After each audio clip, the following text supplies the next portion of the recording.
I'm David Whyte and I teach and research at the University of Liverpool. Theresa May and the Conservatives going into this election keep repeating the word stability, strong and stable, stability and so on. I mean, it's absolutely farcical to hear that kind of rhetoric, because it's the policies that they promote that lead to economic instability. So the re-regulation of the economy in ways in which it makes us less able to control what happens in the economy, leads to profound instabilities. And the most obvious outcome of that is in the precarious labour market. I mean, we're looking at now, we're counting the number of people who are on either 0 hours contracts or who are on very short-term contracts in the millions in this country. Our economy is now largely based upon a level of precariousness and instability that we wouldn't have thought possible 30 years ago. And it's the policies, precisely the policies that the Conservative Party follow, which create that instability for all of us. In this country, I think we are affected quite deeply by a form of corruption that we don't normally regard in popular discussion as corruption, and that is collusive corruption. We have a high degree of collusion between the public and the private sector. We have a high degree of collusion actually within those sectors which benefit institutions, which benefit organisations. They don't necessarily lead to individuals having a huge amount of money placed in their bank accounts, although that might happen. We don't tend to have bribery, so the corruption that is normally talked about in mainstream economic discourse is extortive corruption, where one individual will bribe another individual for private gain. If we think about collusive corruption, then it becomes much more complex and much more difficult to contemplate. But the revolving door and the speed at which the revolving door operates in this country now, we have to say there's a level of collusive corruption. The question of legality is another one. Very often, some of the things that we are told are not corrupt actually are illegal, but there is some discretion held within the authorities. So those tax sweetheart deals that we read a lot about that HMRC are involved in, very often do involve some level of illegality, but the enforcement doesn't recognise that, and so there's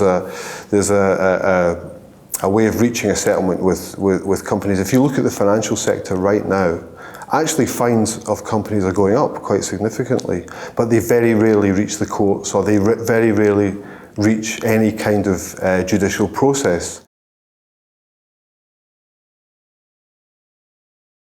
Well, I think bribery and election rigging are good examples of that kind of collusive corruption. We don't necessarily see the individuals that benefit, and maybe individuals don't benefit financially, but they may benefit because they're promoted or because their reputation is enhanced and so on. But I do think we have a very high tolerance of collusive corruption in this country, so that breaches of electoral rules, for example, are not taken particularly seriously. And I think, the most recent example we have, where there are very, very serious questions about, a slightly different issue, not electoral fraud, but the funding of political parties, where you have HSBC apparently and allegedly being involved in laundering money that ends up in the Conservative Party's coffers, and a senior MP and also some senior journalists are asking why this isn't being discussed, then clearly that's an indication of a very high level of tolerance of corruption in this country. That HSBC case, by the way, needs to be investigated. We're moving towards a general election where one of the political parties has big questions over their head, not only from the last election, but also through those most recent revelations, and we simply can't tolerate this without an inquiry.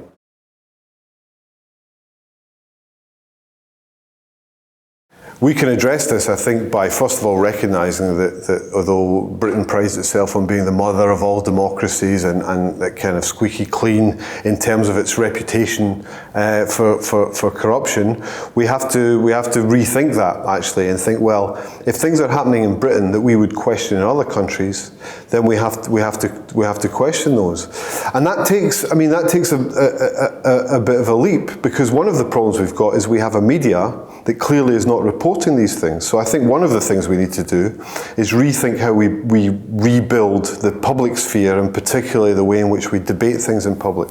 So I think a strong alternative media that's independently controlled and not necessarily controlled either by corporate interests or isn't cowed by being frightened about what the party and government might say about them would be a big step forward.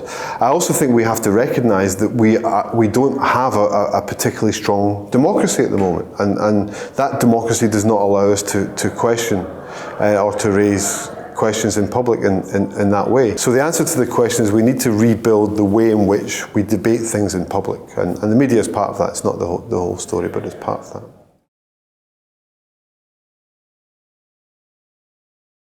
So in terms of really dealing with the problem of collusive corruption, we need to deal with the corporate economy in this country. And of course we're in a period of unprecedented concentration of power in private corporations, private companies. And one of the features of private companies is that they have a collective identity, an identity as a company which is separate from their owners or their directors. So when things do happen, when there is corruption or when there is crime, or even when the workers are killed in the workplace, very often it's the company that ends up, if it is prosecuted, it's the company that ends up being prosecuted, or the company that ends up being fined. And that's actually quite an easy way out for companies, because the money comes from costs that are then redistributed. I mean, it's actually typical for workers to be killed, and if there's any payout, they suffer again because their wages are cut or prices to consumers go up. So we need to find a way of piercing what lawyers call the corporate veil. We need to find a way of saying, well, the corporation is not an entity that we should be holding accountable. Of course, they have to be held accountable at one level, but we also have to hold the directors and the owners accountable. And at the moment, if you invest in a company, you're not really risking anything. You're risking losing your investment. But we have to contemplate a different economy where you have to be accountable for the activities that you benefit from. And I think in terms of dealing with corruption and fraud in a real way, we need to think about how we dismantle the legal and political basis for corporate power. And that means thinking about how in law and in politics corporations are given their power. Shareholders are simply not responsible at the moment for anything if anything goes wrong, right? Because, okay, occasionally the corporate veil is lifted in very extreme cases, but largely shareholders, and in most large companies, shareholding now is through institutions. They're anonymous and they're not held accountable. So yes, the shareholder needs to be accountable, but also the senior managers and directors who at the moment are experiencing record levels of remuneration, even when things go wrong, they need to be held accountable.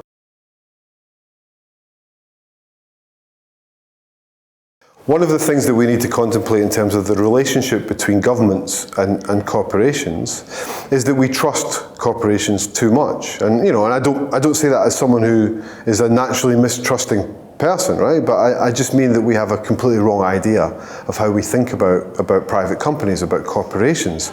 We think of them as citizens in their own right with responsibilities, and the whole corporate social responsibility debate is all about how potentially companies can make our lives better. And we forget actually that the bottom line is always the bottom line. We forget that companies are there primarily and are under a legal obligation to maximise returns, financial returns for their shareholders.